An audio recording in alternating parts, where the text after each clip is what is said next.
Pagod pero happy and proud.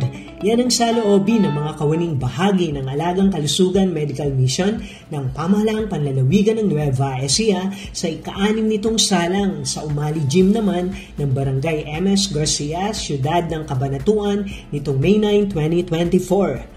Bukod kasi sa mga doktor at nurse, bayani rin ang misyon na ito ang iba pang mga kawani gaya ng Civilian Service Unit, Photocopy Operator, Sounds Technician, mga social worker, medtech, phlebotomist, pharmacist, radtech at mga kawani ng Provincial Youth Development Office, Provincial Planning Development Office at Provincial General Services Office, pati na ang mobile kitchen.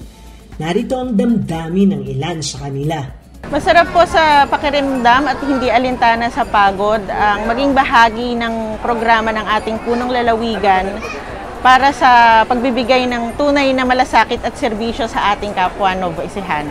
Minsan po napapagod pero masaya at nakakagaan po sa pakiramdam pagka nakakatulong po tayo sa mga tao na ating kababayan para po mapagamot na po yung kanilang sakit. Karangalan po sa akin na ako po ay makasama dito po sa medical mission na kung saan ang ating po mga kababayan ay nagpupunta para sa isang annual sa kanilang check-up at nakakapagbigay po sila ng kanila pong mga nararamdaman para po sila po ay matulungan po natin sa kanilang medical na pangangailangan.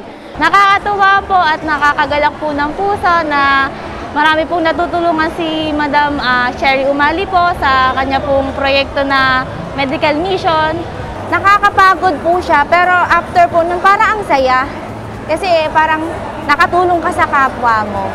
Kapuna-puna rin ang tuloy-tuloy na daloy at maayos na sistema ng medical mission sa pangunguna ni PPDO Chief Engineer Dennis Agtay para maging komportable ang mga Nueva Ecijanong benepisyaryo nito. Pinatunayan yan ni Ms. Ana Loida Picho ng PGSO. Ginagawa namin ng lubos na makakaya namin para mas maging maayos ito at pa rin na rin po sa mga pasyente natin na maging magaan sa pakiramdam nila kahit na mainit ang panahon.